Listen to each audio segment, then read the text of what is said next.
You're sitting in a meeting. Nothing is wrong. Nobody is angry at you. You haven't made a mistake. And yet your heart is beating faster than it should be. Your palms are slightly damp. Your jaw is tight. Some part of you is scanning the room like you're looking for something that isn't there. You don't know why. But the real answer is far stranger than stress. Your brain doesn't think you're in a meeting. Your brain thinks you're being hunted. That feeling has a name, but the name isn't anxiety. The name isn't stress. The name is survival. And it has been running in the background of human consciousness for so long that your nervous system has never been updated to reflect the world you actually live in. Here is what happened. For the vast majority of human existence, you were prey. Not a metaphor, not a philosophical concept, literally prey. The fossil record shows it clearly. Anthropologist Lee Berger and his team found Australopithecine skulls, your direct ancestors 3 million years ago, with puncture marks on them made by large birds of prey. Eagle talon holes drilled straight into the top of the skull. Your ancestor was picked up off the ground and carried away. That was a Tuesday. Before fire was mastered, before stone tools became weapons, before humans learned to coordinate in groups large enough to fight back, the hominid line was small, slow, and soft. You were shorter than you think. You were weaker than you think. And something out there was always hungry. Your brain learned a lesson during that period that it has never unlearned. The lesson is this: the cost of ignoring a threat is death. The cost of imagining a threat that isn't there is embarrassment. And evolution does not care about embarrassment. This is what neuroscientist Joseph Ledoux spent decades mapping in his research on the amygdala. The amygdala is a small almond-shaped cluster deep inside your brain. It does not think. It does not reason.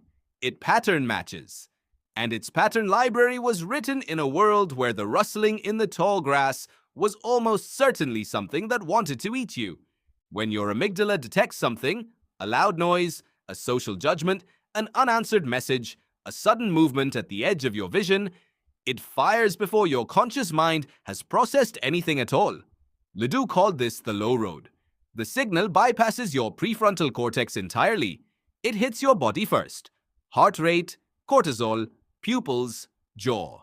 All of it happens before you decide to be afraid. The decision was made for you 3 million years ago. This is why you flinch at a car backfiring.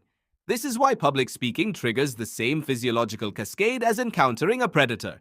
Your amygdala does not understand that the audience cannot eat you, but it goes even deeper than that.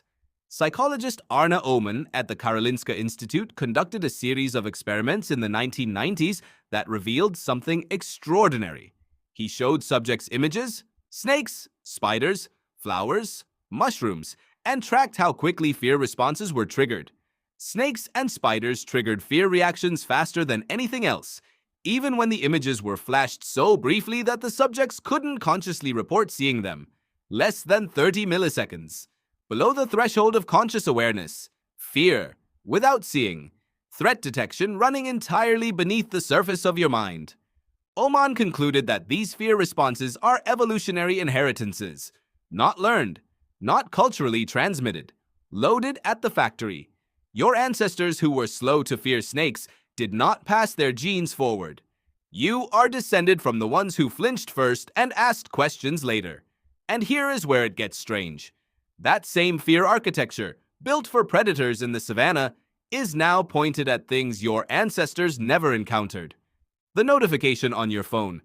The silence after you send a message you regret. The moment before a performance review. The walk across a crowded room where you feel like every eye is tracking you. Your amygdala cannot tell the difference between a lion and a line of unread emails. It processes social threat the same way it processes physical threat. Because in the world your brain was built for, social rejection was a death sentence. Researcher Naomi Eisenberger at UCLA demonstrated this in a landmark neuroimaging study. She had subjects play a simple virtual ball-tossing game.